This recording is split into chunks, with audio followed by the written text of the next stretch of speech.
यह पानी नहीं शराब है साहिब। सदाए हक न्यूज़, हक व सदाकत की बेबाक आवाज़। बहुत सी दफ़ा आदमी देखता कुछ और है लेकिन उसे नज़र कुछ और आता है। जैसे रेगिस्तान में दूर से रेत का ढेर पानी नज़र आता है लेकिन पानी नहीं होता, इसी को शराब बोलते हैं। मोदी जी ने नोटबंदी की कि इससे काला धन वापस आएगा, लेकिन ऐसा हुआ नहीं, बल्कि सफ़ेद धन वाले ही महीनों तक परेशान रहे और अपने ही पैसों के लिए घंटों तक लाइनों में खड़ा रहना पड़ा। मोदी जी ने जीएसटी लगाया कि देश का भला होगा, लेकिन इससे देश के कारोबारियों का नुकसान हुआ, महंगाई बढ़ी और भला सिर्फ चंद लोगों का हुआ।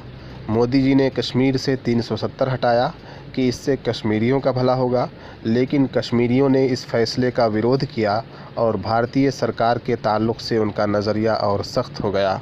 मोदी जी ने ट्रिपल तलाक़ का कानून बनाया कि इससे मुस्लिम महिलाओं को राहत मिलेगी, लेकिन देश भर की मुस्लिम महिलाओं ने इस कानून के ख़िलाफ़ करोड़ों हस्ताक्षर किए और सड़कों पर निकलकर प्रदर्शन करके बताया कि यह कानून हमारे हक़ में नहीं बल्कि हमारे ख़िलाफ़ है।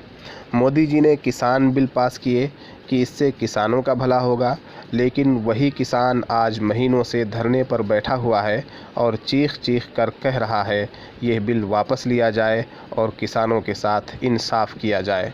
लेकिन मोदी जी उनकी बात सुने बगैर अपने मन की बात किए जा रहे हैं। मोदी जी ने बिना तैयारी के लॉकडाउन लगाया कि इससे देशवासी सुरक्षित रहेंगे, लेकिन देश भर में लॉकडाउन की वजह से जो परिस्थितियां सामने आईं उन्हें सब ने देखा। मोदी जी ने दिया जलाने और थाली बजाने को कहा कि इससे कोरोना वायरस भागेगा, लेकिन हमने देखा कि कोरोना पहले से ज़्यादा ताकतवर बनकर सामने आया है। मोदी भक्ति में डूबे हुए लोग दरअसल मोदी भक्ति नहीं, अंधभक्ति के शिकार हैं। उन्हें चाहिए कि शराब को पानी समझना बंद करें और कभी नज़र न आने वाले विकास के चक्कर में अपने देश को विनाश की ओर न ले जाएं।